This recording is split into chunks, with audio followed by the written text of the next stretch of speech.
Boa noite. Vilão ou mocinho? Essa é a pergunta que muita gente faz hoje em relação ao glúten. Uma proteína encontrada na semente de muitos cereais, como trigo, cevada, centeio e aveia. Ou seja, o glúten está no pão, no bolo, no macarrão, na cerveja. O glúten deve ser evitado, mesmo por aquelas pessoas que não têm intolerância a ele. O glúten engorda, dificulta a digestão, afeta o sistema imunológico e favorece a depressão? Ou tudo isso é mito? São perguntas que serão respondidas hoje aqui no Opinião Pernambuco. Participam do nosso programa a gastropediatra Kátia Brant, a nutricionista Cristiana Menezes e a comerciante especializada na venda de produtos sem glúten, Lúcia Moura. Boa noite. Muito obrigada pela presença de vocês hoje aqui no Opinião Pernambuco. Falei agora na apresentação do programa que o glúten é uma proteína encontrada na semente de muitos cereais. O trigo é um desses cereais, ou seja, a humanidade consome glúten há séculos. Por que só agora essa polêmica em discussão ao glúten? O que mudou? Pois é, sempre tem essa dúvida, né? O que é que mudou ou que talvez só tenha sido descoberto agora, né? Se agora é que a gente está se apercebendo de diagnósticos que no passado eram talvez tidos como outros diagnósticos, talvez, né? Ou se de fato existe uma maior ocorrência de doenças relacionadas ao consumo do glúten, né? Importante a gente, de toda forma, salientar alguma coisa que você até já trouxe aí na sua abertura, de que existe uma distinção entre o que de fato é a doença e o que talvez seja também um mito. Né? Essa intolerância ao glúten, ela pode ser provocada por alguma mudança no cultivo desses cereais? Eu fico me perguntando, porque antigamente você não tinha produção em larga escala, você não tinha produtos geneticamente modificados, você não tinha um uso tão grande de agrotóxicos. Será que o cultivo desses cereais mudou o glúten? E daí a intolerância? O que se sabe é que a fração tóxica do trigo, que é o glúten, né, ele tem uma estrutura proteica que está relacionada realmente à indução da doença celíaca, no caso, que é uma doença bem estudada, vamos dizer assim, em relação ao glúten, tá? Então, em relação a essa doença, já existe realmente um conhecimento biológico que associa uma predisposição genética a essa partícula proteica realmente, independente de qualquer modificação que tenha ocorrido em função de tudo isso que você está falando, tá? A doença celíaca, ela é descrita há vários séculos, em um período em que realmente não existia, possivelmente, várias dessas questões que são questões da modernidade, tá? Então, em relação à doença celíaca... Que é a intolerância ao glúten. Veja só, a doença celíaca, ela é uma doença autoimune, ela é uma doença onde o sistema imunológico do indivíduo, ele produz anticorpos contra o glúten e também contra estruturas do próprio organismo, tá? Essa é a doença celíaca. A intolerância ao glúten, ela talvez englobe um outro grupo, ou também engloba a própria doença celíaca, mas engloba toda a manifestação clínica associada ao consumo de glúten. Então, pode ser um indivíduo que consuma glúten e se sinta empachado, distendido, e esse não obrigatoriamente é doente. Ele pode ter uma questão realmente digestiva, ele pode ter uma sobrecarga de consumo de glúten, e aí sim o sistema digestivo dele talvez não dê conta. Tá? Então, existe uma diferença entre o que é intolerância, que é o fato de você não se sentir bem com o alimento, e a doença celíaca em si. Certo. Que é uma doença que tem todo um conhecimento por detrás. Eu vou querer conversar com você daqui a pouquinho sobre a doença, a gente trazer mais detalhes sobre ela. Para os nutricionistas, o glúten é vilão? Então, há controvérsias. Há controvérsias. Eu penso que existem dois pensamentos atuais e que são diferentes. Não é? Um pensamento mais conservador segue um pouco essa linha, não é, que Kátia expôs, da doença celíaca propriamente dita. Então, quando o paciente é celíaco, é tolerância zero. Eu costumo dizer que não pode nem o vinho da igreja que o padre bota um pedacinho da hóstia dentro. Então, é tolerância zero.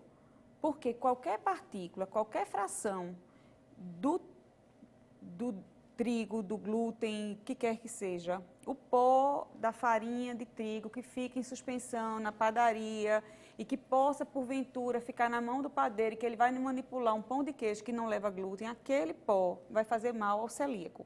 Uhum. Então, é uma coisa extrema. Para quem não é celíaco, depende. Né? Depende da carga, depende da carga de consumo, depende de como está o organismo daquela pessoa num determinado momento da vida. Vamos lá, nós estamos agora às vésperas do Enem. Então, os alunos que vão fazer a prova, obviamente, estão entrando num nível de estresse, de ansiedade natural. Uhum. Então, se tem algum aluno, algum jovem que tem uma sensibilidade, que tem dor de barriga quando fica nervoso para uma prova, ou então que tem prisão de ventre, enfim, que tem dificuldade de ir no banheiro fora de casa, ou seja, que não tem um intestino que já não funciona, que funcione muito bem. Uhum. Pode ser que para ele, se ele ficar comendo pão, que é uma coisa comum, ele não fique bem.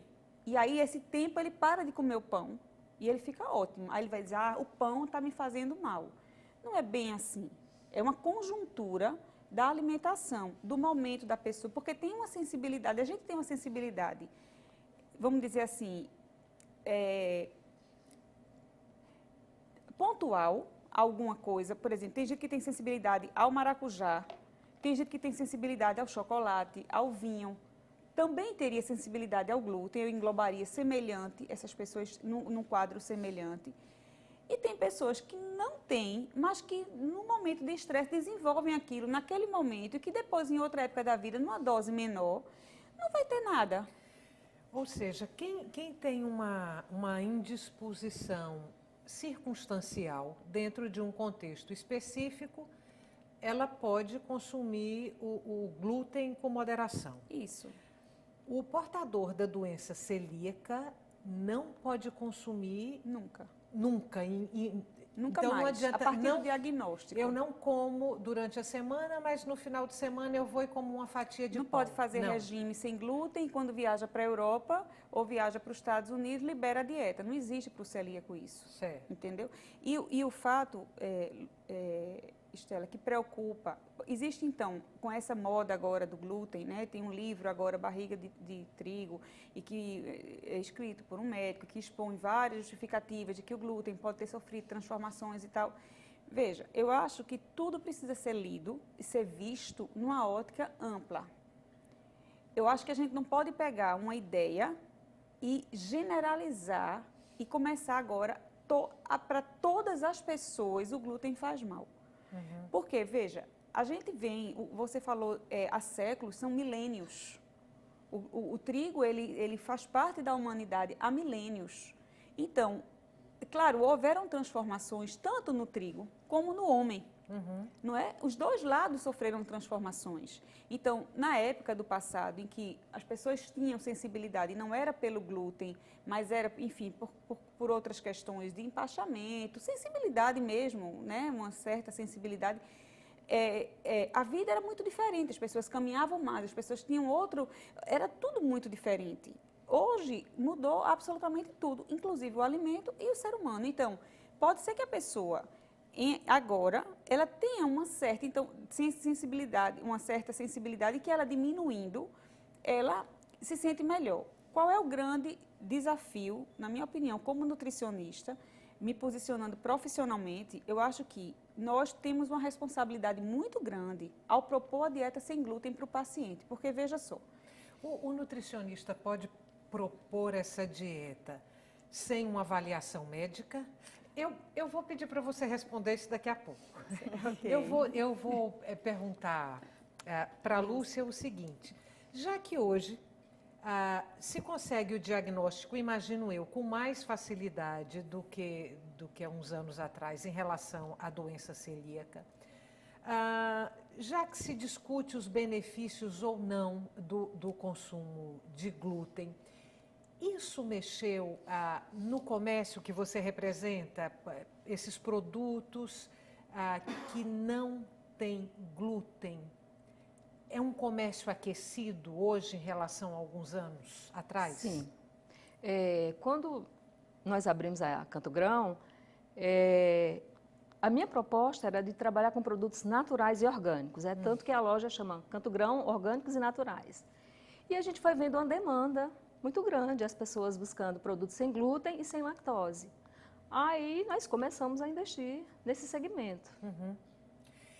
Voltando para a pergunta anterior, o nutricionista, e aí você também pode opinar sobre isso, o nutricionista tem essa liberdade de sugerir uma dieta sem glúten, independente de uma orientação médica? Veja, poder, pode. Dever, na minha opinião, não deve. Não deve. Então, eu trabalho há 15 ou 16 anos no grupo de gastropediatria.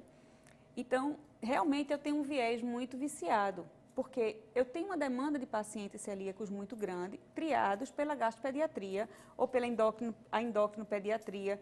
Então, para mim, eu já descobri celíacos por acaso.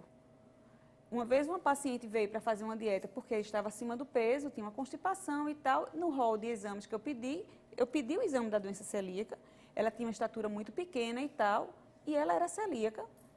E eu tomei um susto.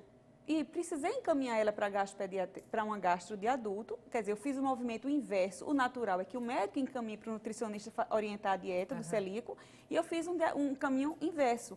Porque eu costumo dizer o seguinte, todo mundo pode ser celíaco até que prove o contrário.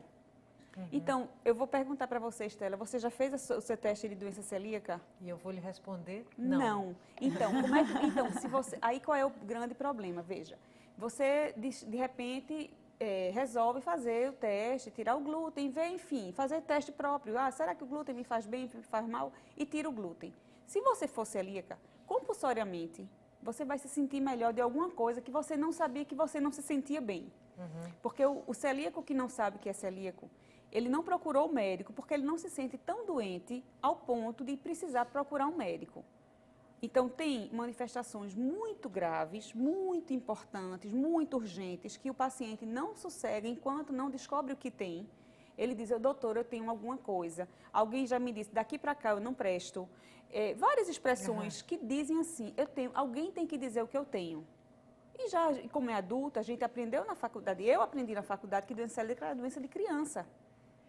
Mas a incidência não é maior nas crianças, não? A doença na Ou sua ela não forma... aparece normalmente na infância?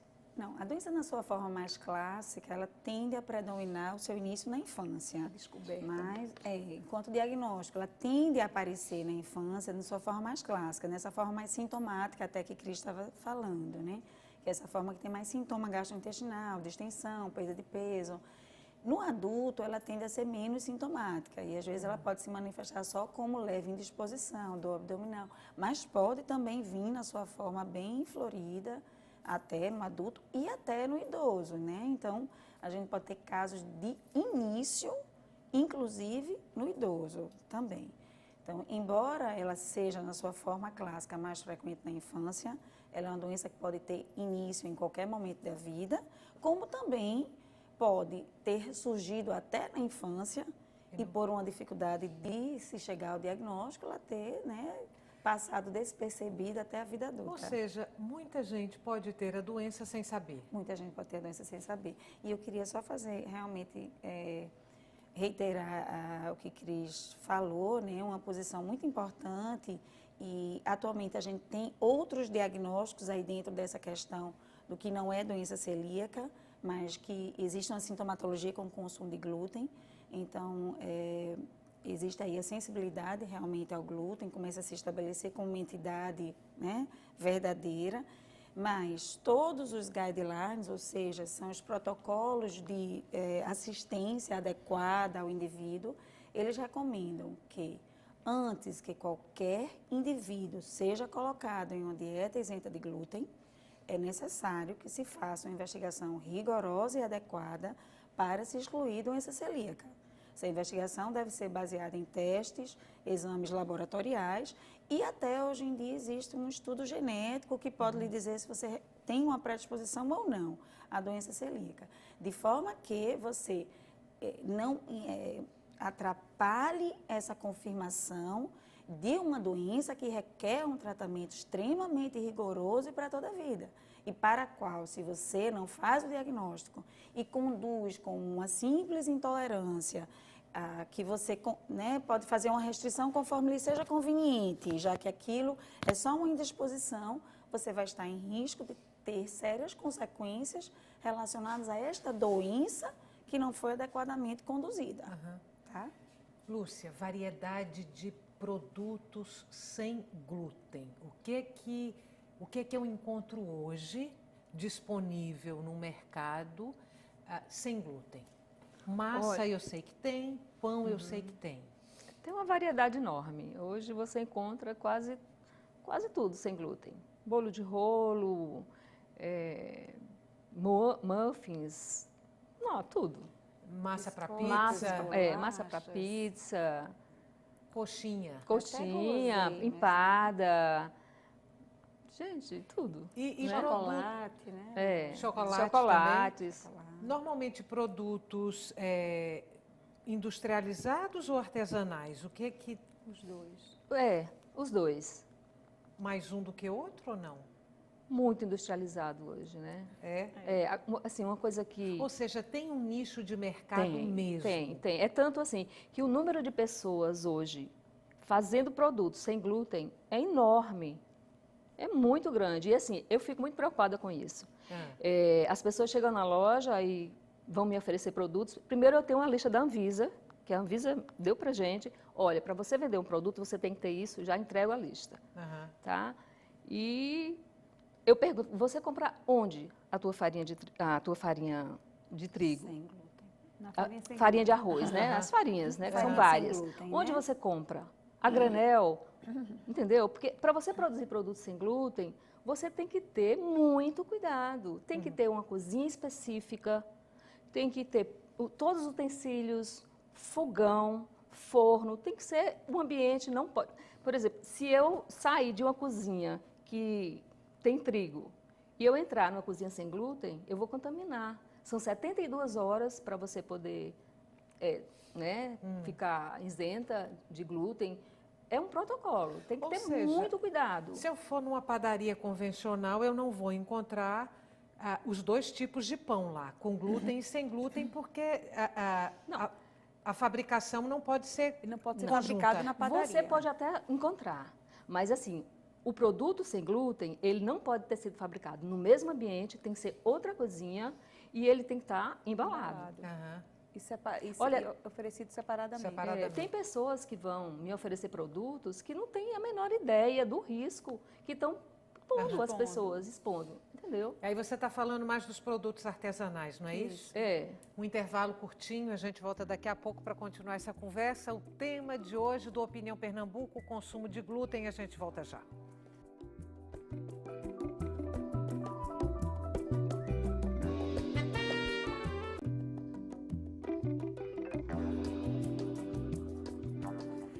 Estamos de volta com Opinião Pernambuco. O tema de hoje do nosso programa é o consumo de alimentos com glúten, uma proteína encontrada na semente de muitos cereais. Participam deste debate a gastropediatra Kátia Brant, a nutricionista Cristiana Menezes e a comerciante Lúcia Moura. Para ficar bem claro um pouco do que a gente já conversou no bloco anterior, eu não fiz teste para saber se eu tenho ou não a doença celíaca. E eu resolvo de uma hora para outra cortar o glúten da minha alimentação por minha conta e risco. Posso fazer isso ou não convém? Não convém. E aí tem duas questões, eu acho importante, né? Uma questão é de que a retirada do glúten, ela precisa ser reposto, né? A partir do momento que a gente retira um nutriente importante, na verdade o glúten está presente em vários alimentos, aquilo ali precisa ser reposto por alimentos equivalentes, né? Então, a gente precisa de uma orientação, de um nutricionista, de um profissional que tenha essa qualificação para que essa retirada não lhe cause um prejuízo nutricional realmente, tá? Então, isso é uma questão. E a outra questão, e volto a falar aquilo que eu tinha começado a colocar anteriormente, é essa importância em se mascarar esse diagnóstico da doença celíaca, que é justamente essa questão, né? Pouco o Cris falou, a tendência talvez é de você se sentir muito bem com a retirada do glúten. Lúcia estava até comentando aqui no intervalo, é muito comum as pessoas se sentirem bem com a retirada do glúten, é muito provável que as pessoas percam peso com a retirada do glúten. O glúten é um alimento calórico, está presente em vários alimentos calóricos, é compreensível que você perca peso realmente com a retirada do glúten. Entretanto, tem que ficar claro o quanto esse bem-estar, ele se deve ou a uma intolerância ao glúten, ou porque a pessoa estava com um pouco mais de peso e aquela perda de peso lhe fez bem, ou o quanto aquilo se deve realmente à doença. Tá? A doença celíaca é uma doença que, caso não bem diagnosticada e bem tratada, ela está relacionada a sérias consequências que vão desde problemas ósseos, osteoporose, osteopenia, outras doenças autoimunes, maior predisposição à doença tireoidiana, anemia, infertilidade na mulher, infertilidade no homem, até uma maior predisposição à doença cancerígena realmente, ao linfoma. Quais são os sintomas da doença? A doença celíaca, aquilo também um pouco que a gente começou a conversar, ela pode se manifestar de diversas formas. É uma doença que a gente diz assim, ela é um pouco de um camaleão. Ela pode ir desde sua forma absolutamente clássica, onde a gente usualmente tem a diarreia crônica, a distensão abdominal, a magreza, tá? Até o indivíduo que pode ser completamente assintomático, inclusive. O pouco sintomático, aquele que tem leves indisposições, dores abdominais, tendência a empachamento, fadiga talvez um pouco de anemia, aquela anemia que você vive tratando e nunca fica bom, repõe ferro e não fica bom. Até o indivíduo que é diagnosticado às vezes porque é irmão ou parente de um celíaco, foi fazer um exame porque pertencia a um grupo de risco. A gente tem alguns grupos que são considerados de maior risco para a doença celíaca, são os familiares de pacientes celíacos, são os portadores de outras doenças autoimunes, como diabetes, as doenças tireoidianas, portadores de algumas síndromes, como a síndrome de Down, enfim. E esses indivíduos, ao serem rastreados, às vezes podem estar completamente assintomáticos e ter um diagnóstico. E se sentirem bem quando tiram glúten e que eles não sabiam que se sentiam mal, que tinham algum desconforto. Ou não. Alguns não sentiam nada e continuam e tiram o glúten. Ou não, às vezes, inclusive, tem paciente que diz, eu não vou deixar de comer glúten, ele é celíaco, é o caminho inverso dos outros. Sim. E assim, o profissional não pode obrigar a pessoa a dizer não coma glúten, não é? Porque é livre-arbítrio, mas ele precisa saber dos riscos que ele corre de consumir o glúten, porque o glúten ele vai atuando em quem é celíaco, ele vai como se fosse, numa linguagem mais coloquial, assim, como se ele fosse ferindo o intestino ou não permitindo a absorção de alguns nutrientes, enfim. E isso vai trazer uma repercussão a longo prazo e que muitas vezes ela é irreversível. Por exemplo, um caso de osteoporose em uma mulher jovem e não vai ter como ela recuperar essa massa óssea depois. Então, veja, a questão, Estela, que eu acho é que todas as pessoas podem fazer a dieta sem glúten. Agora, a recomendação é que para que ela comece a dieta sem glúten, primeiro ela afaste a possibilidade dela ser celíaca. Porque eu até digo assim, quando você tira o glúten, como nutricionista, a gente tira os farináceos. Você tira farinha de trigo, tira a torradinha, o pãozinho. Então, naturalmente, a gente propõe, coma mais inhame, ou macaxeira. A gente está no Nordeste, essas raízes são muito frequentes no nosso cardápio. A gente coloca as farinhas de outros, a tapioca, mesmo as farinhas especiais de outras, né? A farinha do milho, como o cuscuz, ou a farinha da quinoa, do arroz e tal, do amaranto. Veja, a dieta sem glúten não também quer dizer uma dieta saudável, não. Ela não quer dizer ela não subentende uma dieta balanceada. Ela pode ser calórica, ela pode mesmo ser calórica, sem mesmo sem glúten. Então, na verdade, é preciso que se faça um equilíbrio. Quer dizer, tirar o glúten é trocar, vamos dizer, o preto pelo branco. Tudo bem, não tem problema. Agora, por que colocou branco vai ficar em harmonia as cores? Não necessariamente. Então, é preciso que afaste-se a suspeita. E que isso a gente pode fazer, é complicado muitas vezes para o nutricionista, porque alguns planos de saúde não validam a requisição de exames da gente. Então, isso é um problema grande, porque a gente tem autorização do governo federal para fazer exames de sangue nos pacientes, da gente que a gente precisa, mas enfim, são brigas políticas e tal. Mas a gente pode contar com o apoio dos médicos, porque hoje os médicos estão entendendo melhor isso. Então, não é assim, sem motivo que eu particularmente, como nutricionista, eu peço os exames de sangue. Então, quando eu faço a triagem de sangue e que dá positivo, eu encaminho para o médico para que ele continue a investigação. Eu não continuo, porque aí precisaria fazer uma endoscopia com a biópsia do duodeno e tal. Eu sei o que é que tem que ser feito, porque eu trabalho com um grupo que faz isso rotineiramente, mas eu não faço. Porque aí não compete a mim continuar essa investigação, até porque eu não vou acompanhar o paciente como médica, eu vou acompanhar como nutricionista. E uma questão é o seguinte, o tratamento da doença celíaca propriamente dita é a dieta sem glúten. Existe o apoio às consequências, aos danos que a doença causou até aquele ponto. Não é isso, Kátia? Então, a gente faz a dieta sem glúten, aí suplementa o cálcio quando vê que a dieta está pobre em cálcio. Se tira a lactose, porque às vezes o paciente sem glúten, celíaco, recém-diagnosticado, também apresenta intolerância à lactose. Por quê? É comum apresentar essa intolerância na época do diagnóstico, isso é comum.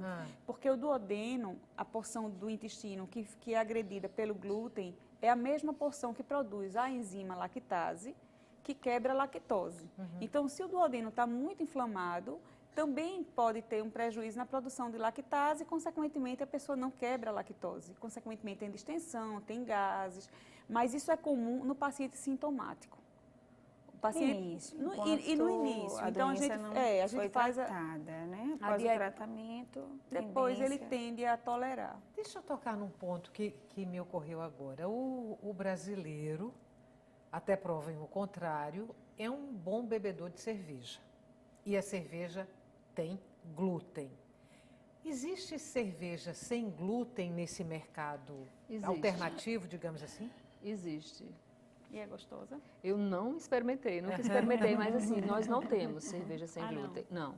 Entendi. Nós não temos, mas existe. Na loja de vocês, mas existe no mercado. Existe no mercado.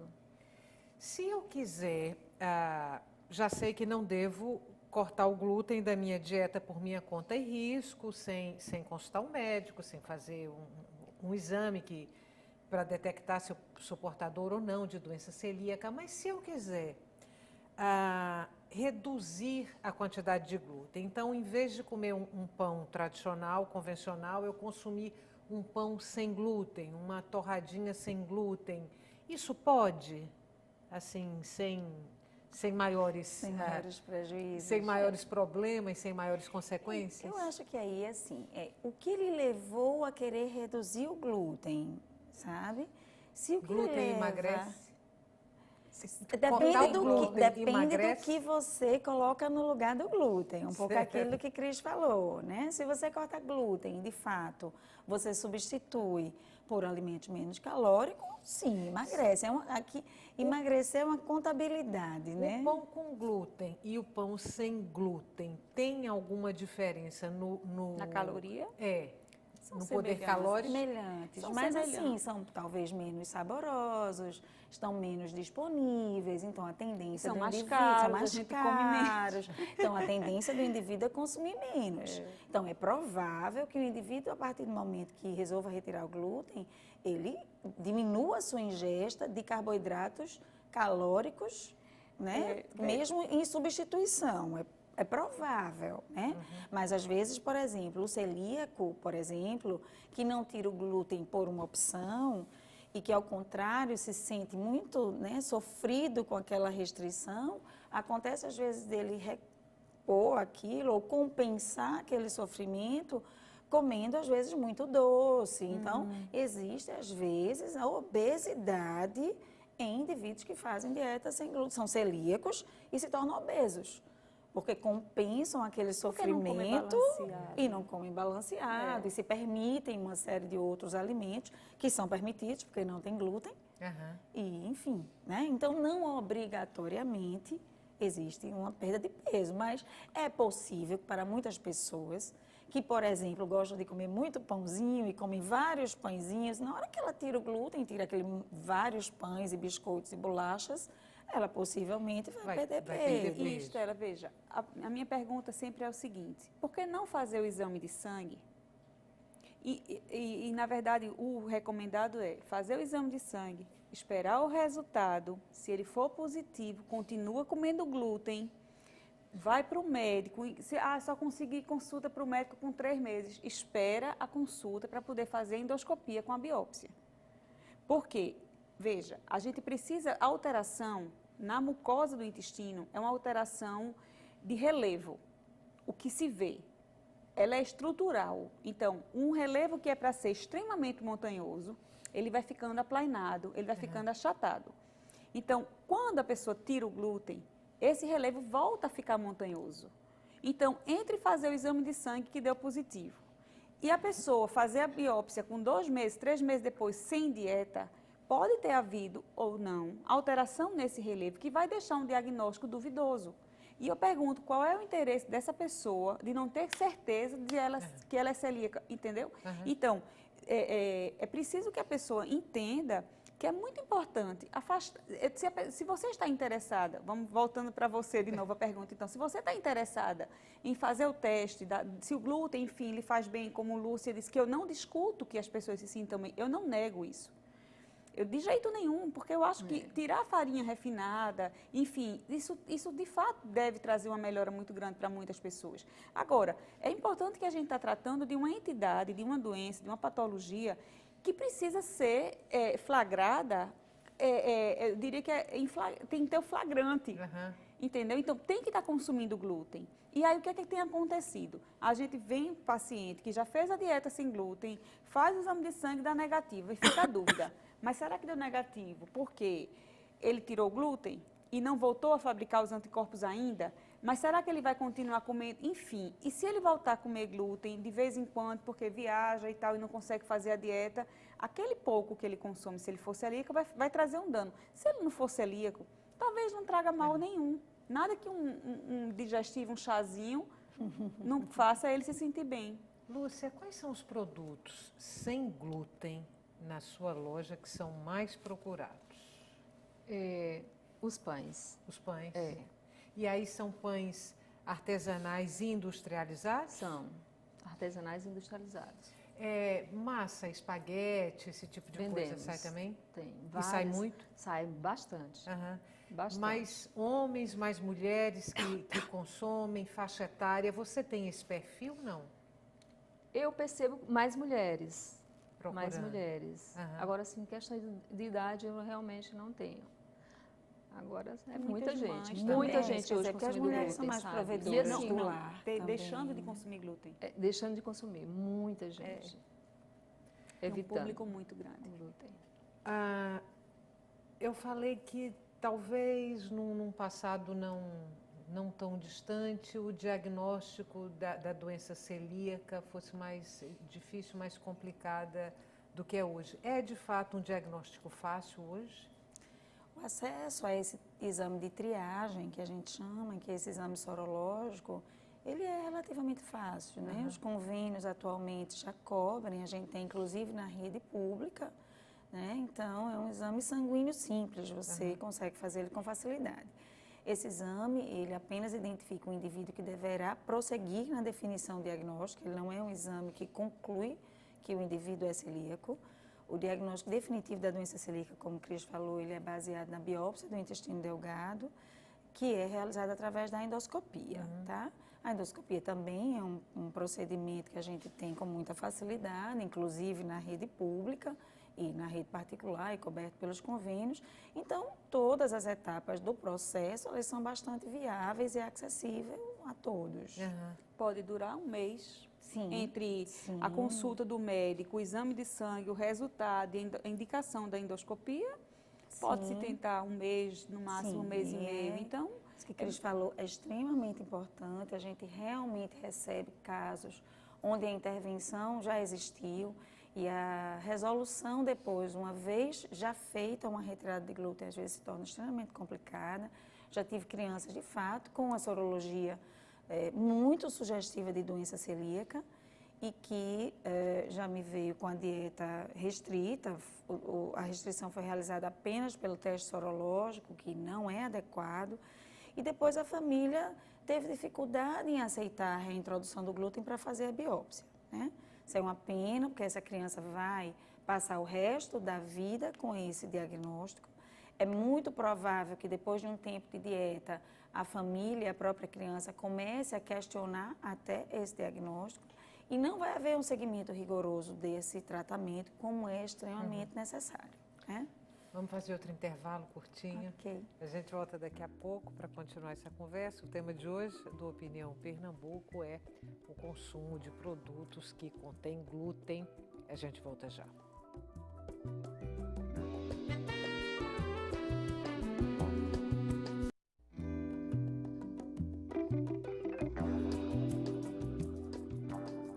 Estamos de volta com Opinião Pernambuco. O tema de hoje do nosso programa, o consumo de alimentos com glúten, o consumo de alimentos sem glúten. Devemos evitar ou não os alimentos que contêm glúten? Participam deste debate a gastropediatra Kátia Brant, a nutricionista Cristiana Menezes e a comerciante Lúcia Moura. Lúcia, você estava me falando agora há pouco que uma novidade no mercado desses produtos sem glúten é a aveia. Isso. Não tinha antes, por quê? Assim? Porque no Brasil as pessoas só achavam fora do Brasil. No Brasil não tinha. Agora começaram a importar essa aveia. E vocês estavam me falando de uma particularidade, que a aveia propriamente não é que ela contenha glúten, mas ela é processada no mesmo lugar que outros grãos com glúten. E aí ela se contamina. Aí ela se contamina. Tradicionalmente, Stella, são considerados alimentos com glúten, são considerados alimentos tóxicos para os celíacos. O trigo, o centeio, a cevada e até então a aveia. Depois de alguns estudos, foi se notando que a aveia não era pertencente a este grupo. Porque esses grãos, eles têm parentescos em termos, né, da origem dessas plantas, o que torna as proteínas semelhantes. E foi se percebendo que a aveia ela não fazia parte dessa mesma família. Só que uma grande questão é que ela era frequentemente contaminada por ser processada em máquinas, onde se processava alimentos com glúten, né? Então, daí isso que Lúcia está dizendo. Até então, eu estava até perguntando, aqui no Brasil a gente não tinha esse produto realmente, a ponto de que a Associação Brasileira de Celíacos, ela ainda não tinha liberado o consumo de aveia, ou melhor, não liberou, a não ser essas, talvez, onde existe uma certificação de que, de fato, ela não tem uma contaminação e, portanto, não pode ser qualquer aveia. Remédio para o portador de doença celíaca não existe. É a dieta, não isenta de glúten. Existe muita pesquisa, é uma doença que existe um interesse mundial na sua solução por outros caminhos, né? Restrição alimentar é a única forma de se tratar a doença, precisa ser total, em 100% dos dias, de todos os dias da vida do indivíduo até o final da sua vida realmente. Então, existe um interesse muito grande em se buscar uma alternativa a essa dieta. Mas as pesquisas ainda não concluíram. Existem algumas possibilidades, mas nada realmente ainda eficaz de fato. Então, atualmente, ainda só a dieta. Você falou, um dado momento no programa, que desconfiou de uma paciente que poderia ter a doença celíaca, e uma das coisas que você comentou foi a baixa estatura.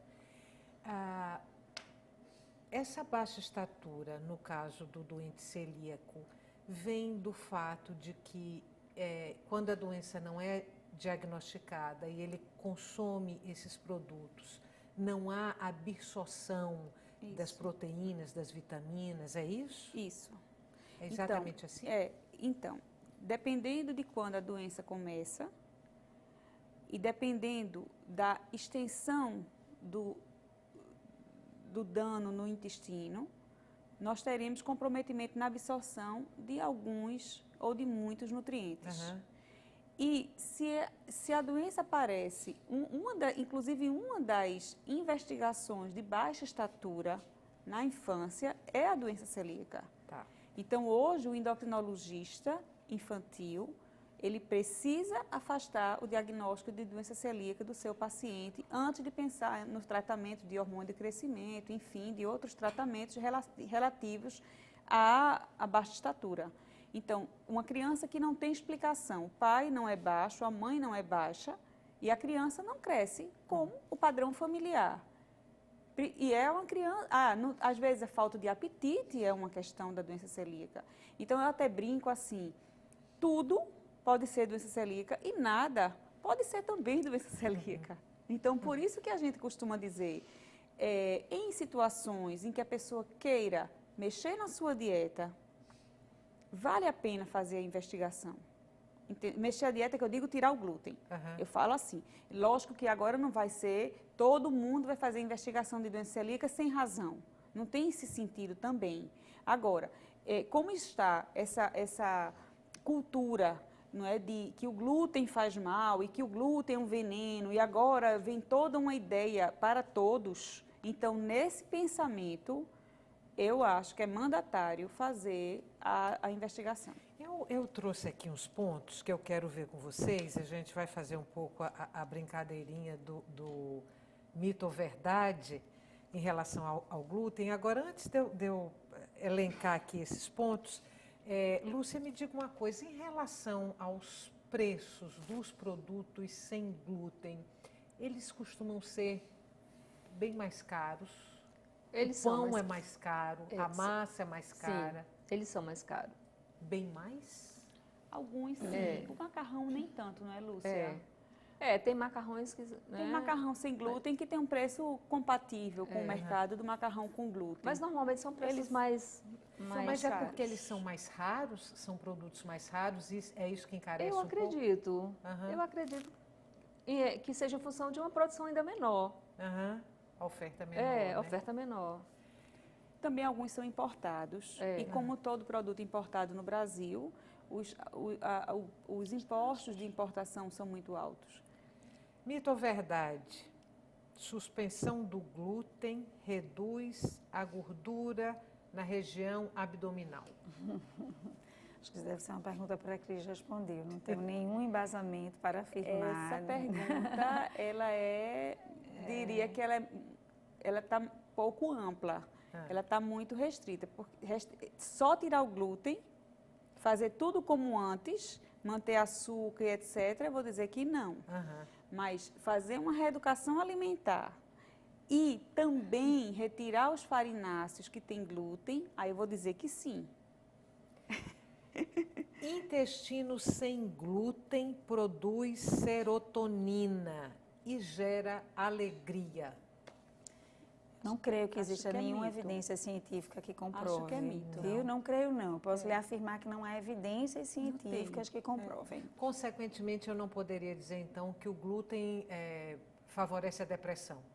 Não. Não há evidências ainda de que o glúten, até onde eu saiba, na verdade, né? Não fiz uma pesquisa exatamente nesse ponto, mas até onde eu saiba ainda não existe uma comprovação de que o glúten ele seja um fator causador da depressão. A gente tem uma aferição de quantas pessoas no Brasil ou no mundo têm doença celíaca, 1 em cada 10, 1 em cada 1000? Sim, a frequência é importante, significativa, né? Varia de região para região, mas no Brasil, à semelhança de outros países que têm uma elevada frequência da doença, se estima que seja um caso em cada 100 ou até um caso em cada 50, que é uma doença muito frequente. É um percentual bem alto, muito né? alto. Dentro Uma do que eu pessoa em cada falei, 100? muito, né? Mais frequente, por exemplo, do que o diabetes, que é uma doença que se, né, se vê Conhecida, com tanta popularizada. frequência. Pois é. Coisa importante que eu queria só dizer em relação à depressão, embora eu tenha dito que não existe nada que comprove, ou até onde eu saiba, dentro da doença celíaca, o indivíduo celíaco, se observa e é descrito a alteração de humor, a irritabilidade, como uma manifestação clínica da doença celíaca, tá? Com isoladamente, ou seja, o indivíduo não é celíaco e o consumo de glúten causa depressão, não é celíaco, e tirar o glúten, aquilo vai fazer ele ficar bom da depressão, eu não conheço. Aham. Tá? O doente celíaco sofre os sintomas, impõe sofrimento? Desculpa, eu não entendi. Se eles sofrem, se os sintomas impõem sofrimento, desconforto. Desconforto, mas geral. os quadros clássicos, com certeza, né, que vão, como eu falei, toda essa questão gastrointestinal, a diarreia realmente, dor abdominal, distensão, dor em membros, é descrito artralgia, dor em membros realmente, né, fadiga, como eu falei, alteração de humor, irritabilidade. Então, no Prisão de celíaco, ventre também, a né, gente vê mudanças, em algumas crianças, por exemplo, mudanças importantíssimas de humor, surpreendentes com o tratamento no celíaco. Agora, me explique uma coisa. A prisão de ventre e diarreia são Opostos. problemas Supostamente opostos. E Isso. Mas o glúten provoca uma coisa e outra? tem, porque vem A aí a doença questão da celíaca. A doença regulação da celíaca. motilidade. Isso. O intestino inflamado, o intestino ele tem normalmente toda uma organização de movimentação que é regida por um sistema, um marcapasso interno da parede intestinal e também pelo cérebro.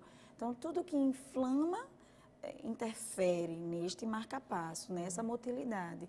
E poderá, muitas vezes, causar uma aceleração, até por outras questões, até de alimentos não digeridos e mal absorvidos, mas pode também causar lentidão na movimentação, o que vai causar constipação. Como uma também. paralisia, né? É como se fosse uma paralisia, assim.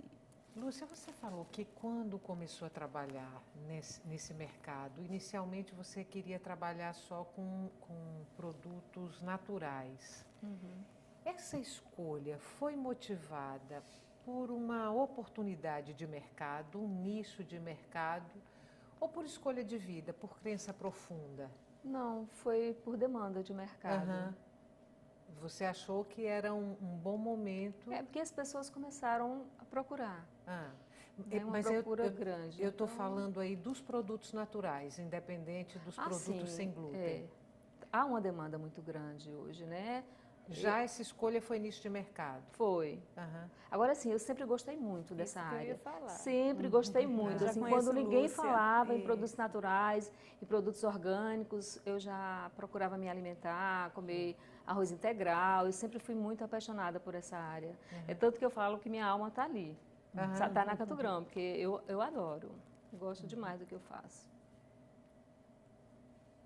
O consumo de glúten retém toxinas no organismo.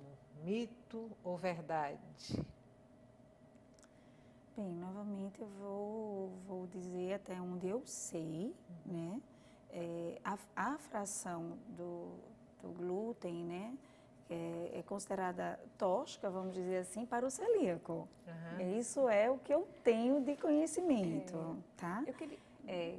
Eu sempre digo assim, o médico ele tem uma visão um pouco mais firme, porque ele se embasa em evidências científicas. Essa é a visão da medicina, né? Então, até onde eu saiba, para a doença celíaca, sim, né? Podemos falar de frações tóxicas, de fato. E nas outras situações, até onde eu saiba, ainda nada comprovado.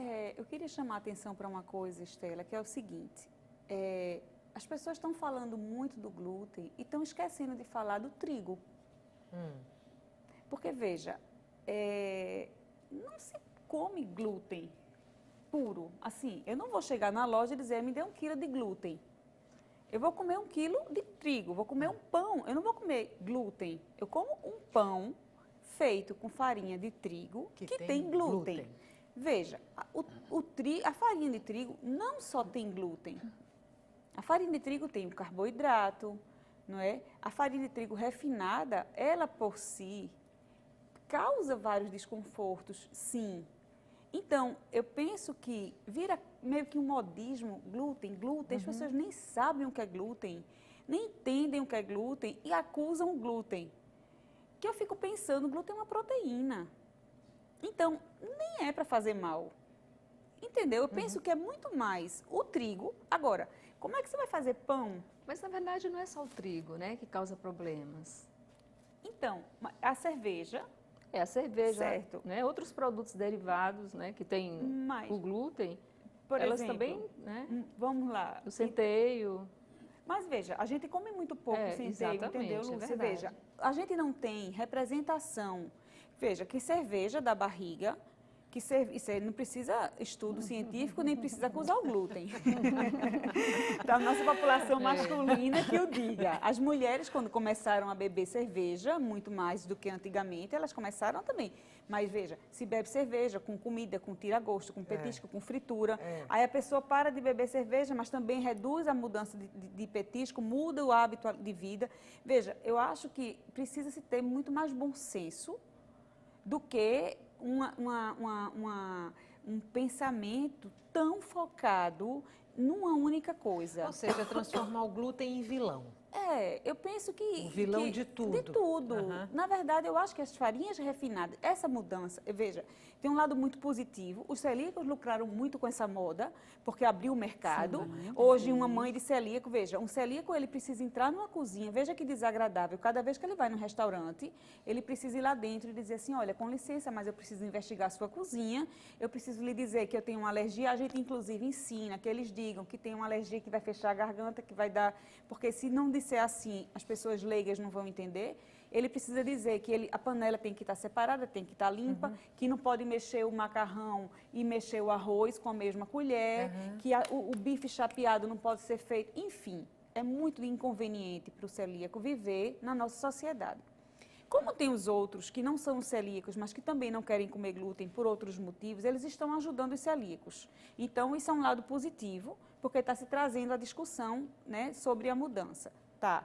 Agora, eu acho que precisa, assim, a gente não pode banalizar uma mudança e se as pessoas estão consumindo mais grãos integrais, o arroz cresceu, feijão, o inhame, os tubérculos, batata doce, que agora virou moda, batata doce está cara agora porque está na moda, não era barata. Então, isso tudo, o ovo, quer dizer, consumir os alimentos orgânicos, tudo isso é fantástico. Benéfico, né? Com certeza. Isso é fantástico, entendeu? Então, consumir a tapioquinha, que tanto falavam mal da tapioca, quer dizer, isso é fantástico. Então, não precisa, gente, para poder fazer tudo isso bom, também ser tão radical. Porque, veja, vai para um buffet hoje de um casamento sem comer glúten.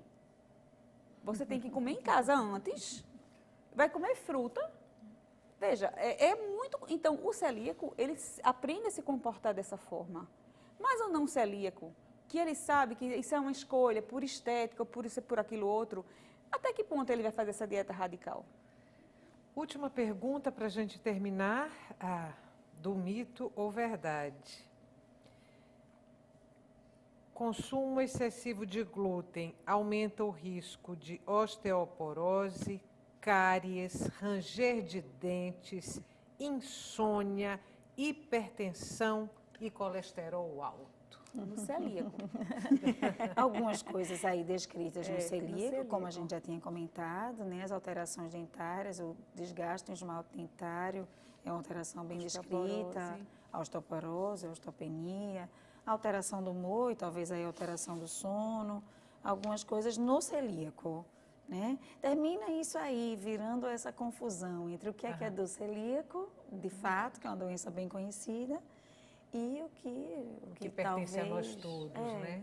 Pois é. Está aí no Terminou o mito. tempo. Obrigada mais uma vez pela Obrigada, participação Estela. de vocês hoje aqui no Opinião Pernambuco. Para você que está em casa, muito obrigada pela companhia até agora e o Opinião Pernambuco volta amanhã.